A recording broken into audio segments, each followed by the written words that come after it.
Salutations à tous, on se retrouve aujourd'hui pour la sortie du deck de structure La Légende des Bêtes Cristallines qui sort ce jeudi 29 septembre en TCG.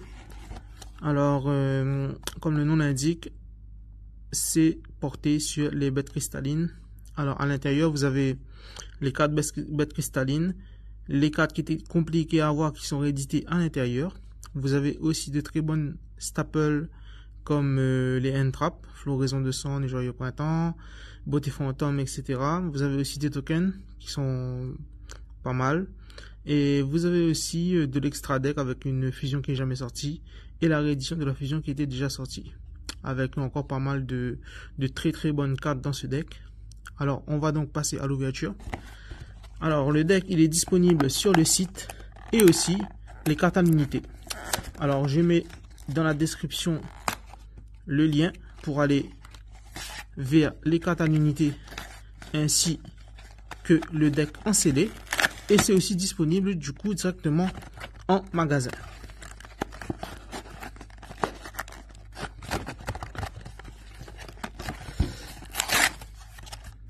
Alors voilà. Alors comme d'habitude à l'intérieur vous avez un petit tapis bête cristalline avec derrière des cartes un peu, voilà, des petits combos pour faire les fusions, des cartes si vous voulez, on va dire, améliorer le deck aussi à l'intérieur, et le booster Bataille de Légende qui sortira bientôt et qui sera bientôt disponible en précommande sur le site.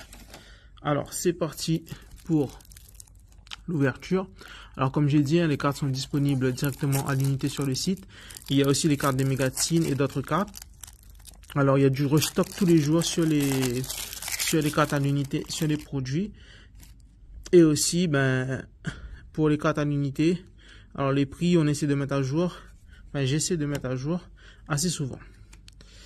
Alors la première carte du deck, alors le dragon arc-en-ciel en version ultra rare.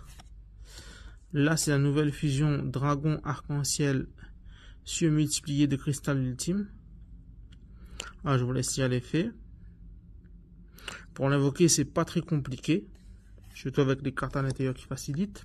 Là, on a Bête Cristalline Dragon Arc-en-Ciel. Celui-là, il était sorti dans le Fantôme du Passé 2. Là, ils l'ont remis directement dans le deck en version ultra rare. Alors, on a une nouvelle carte qui est quand même assez forte. Alors, c'est le pont arc-en-ciel du cœur. Je vous laisse y aller l'effet. Vous avez droit à 2 invocations normales, etc. Pas mal pour réunir les 7 bêtes cristallines assez rapidement pour pouvoir sortir les fusions.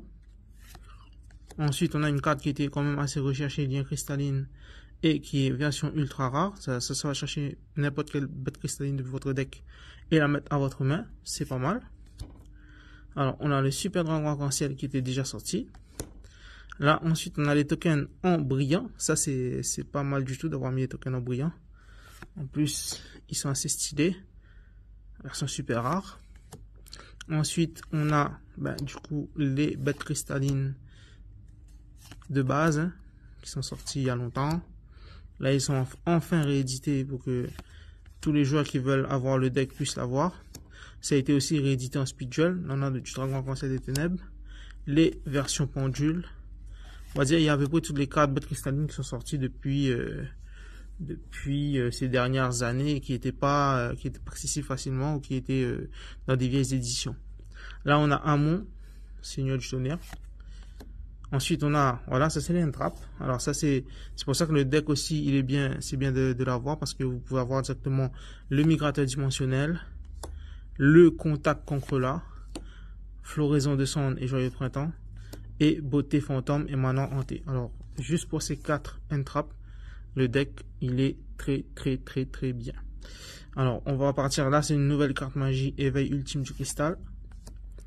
Égide du Cristal. Ça, c'est 2 nouvelles cartes magie qui boostent quand même pas mal le deck. On a Ruine Arc-en-Ciel. Le pont Arc-en-Ciel qui était aussi quand même compliqué à avoir, là, il est en commune à l'intérieur.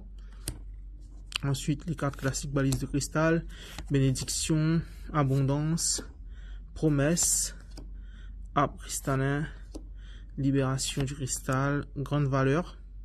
Ça fait piocher 2 cartes. Ensuite, on a réfraction de l'arc-en-ciel. Ténèbres ultimes. On a une carte aussi qui était quand même, on va dire maintenant, c'était pas compliqué de l'avoir, mais voilà quoi, c'est une carte quand même qui est assez puissante. Et là, ils l'ont mis dans un structure deck. Hein. Vous pouvez jouer ça dans Dragon Blanc. Vous pouvez jouer ça dans tous les decks, par exemple Chaos Dragon, pour récupérer les dragons pure du chaos, etc. Les Lévianaires. C'est quand même assez puissant pour tutoriser les gros dragons puissants. Ensuite, on a objet de sacrifice inutile. Ça, c'est très bonne carte qui est jouée. On a du cyclone cosmique. C'est une très bonne carte pour gérer les magies pièges. Alors, Aubaine du cristal. C'est une nouvelle carte. La counter trap qui sort enfin. Ça, c'est très bien. Enfin, une counter trap qui va contrer les trucs, en fait. Et juste en sacrifiant, en détruisant, pardon, une carte bête cristalline que vous contrôlez. Vous pouvez annuler magie, piège, effet de monstre. C'est quand même assez puissant. Alors, brillance du cristal. Ça aussi, c'est une nouvelle carte. Alors, ça, c'est les cartes pièges qui étaient déjà sorties. Celle-là, c'était super rare. Du coup, c'est à l'intérieur en commune. On a flamme du furet. On a métaverse pour activer le pont arc-en-ciel ou, si vous connaissez mine mystique, voilà. Et le dernier jeton, le jeton bête cristalline. Alors, voilà pour ce petite ouverture du nouveau deck de structure bête cristalline.